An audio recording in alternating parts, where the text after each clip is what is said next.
The Kweeks of Kookatumdee.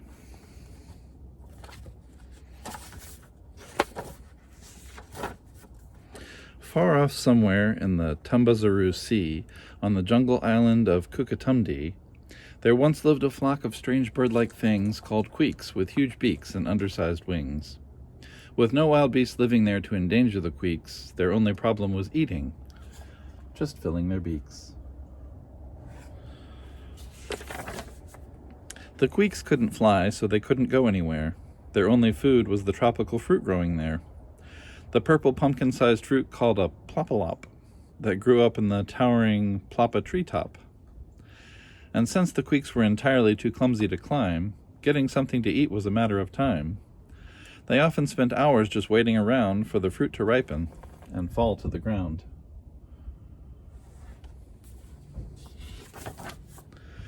When the plopalops ripened and finally did fall, it was every bird for himself in a wild free-for-all. Queek against queek, with no one playing fair, and everyone out to get more than his share. The rougher and tougher and quicker the queek, the more plopalops he could snatch in his beak.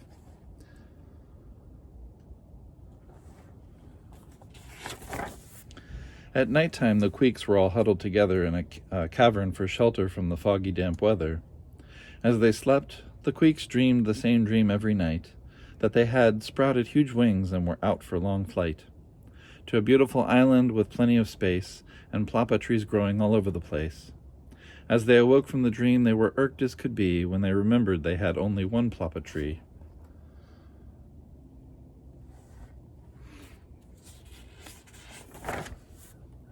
A Kweek named Quentin was so worried one morning, he made a short speech, which was more of a warning. "I'm sorry if I sound awfully preachy," he said, "but if we go on being greedy, there's trouble ahead. When it comes to eating, we must try to be fair, and be sure that no one gets more than his share." "Terrific, just dandy," the Kweeks all agreed. "From now on, we'll be fair. Yes, yes indeed."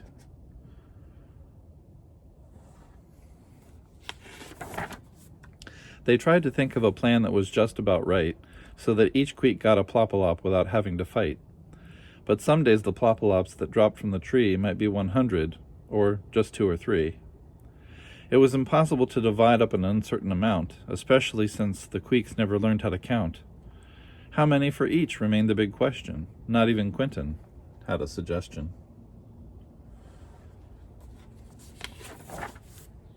The next morning the Kweeks were brawling once more in a battle of beaks the same as before, and as Quentin predicted, there was trouble ahead, and the big troublemaker was a Kweek known as Jed. Every day he outfought and outate everyone, and in just a few months he weighed almost a ton.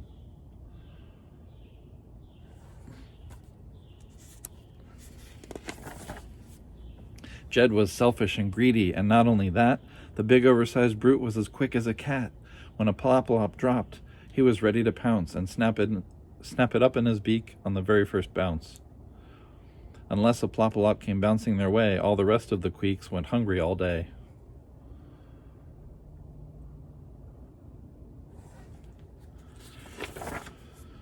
Their bellies had shrunk with so little to eat. The Kweeks weren't much more than big beaks and big feet. "We're done for," said Quentin one afternoon, "unless we do something drastic real soon. We can sneak up on Jed before he suspects and clobber the brute with a few thousand pecks." "A dandy idea," exclaimed the Kweeks all at once. "We'll teach Jed not to bully us poor little runts."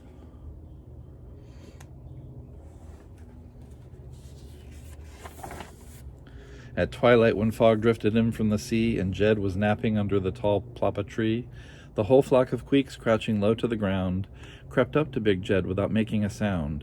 "Now remember," warned Quentin, "there's no turning back. Let's demolish the brute with an all-out attack."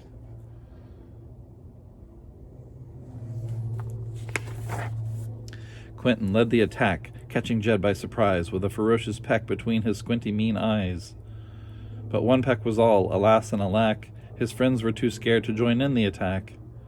All at once Quentin found himself beak to beak with a fighting mad furious, gigantic Kweek.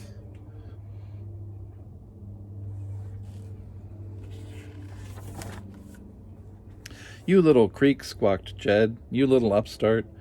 Just for that silly trick, I'm going to peck you apart."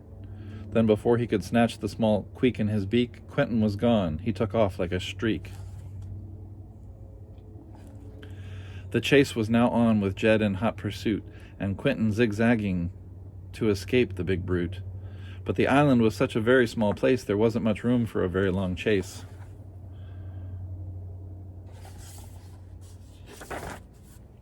Jed was out to get even no matter what, and he finally chased Quentin to a very tight spot.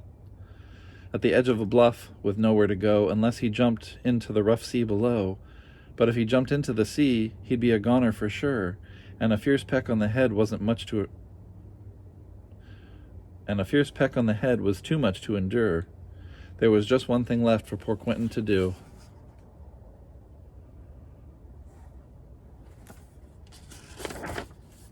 In desperation, the little Kweek finally flew. Frantically flapping his wings, he sailed over the head of the flabbergasted, befuddled, dumbfounded Jed. Then, out over the island, Quentin went gliding, to surprise his Kweek friends, who were still all in hiding.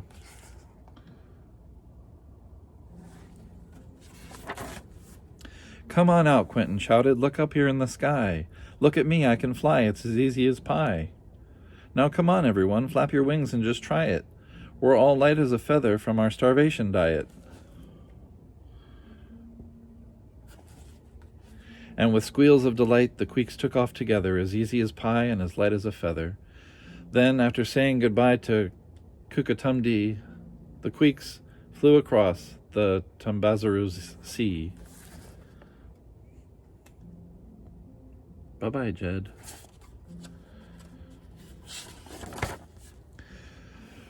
And they happened onto an island, as it turned out, which resembled the place they had all dreamed about, with dozens of tall plapa trees growing there, and plopalops for all, with plenty to spare. They didn't dare overeat, for fear they'd get fat. The happy Kweeks enjoyed flying too much for that.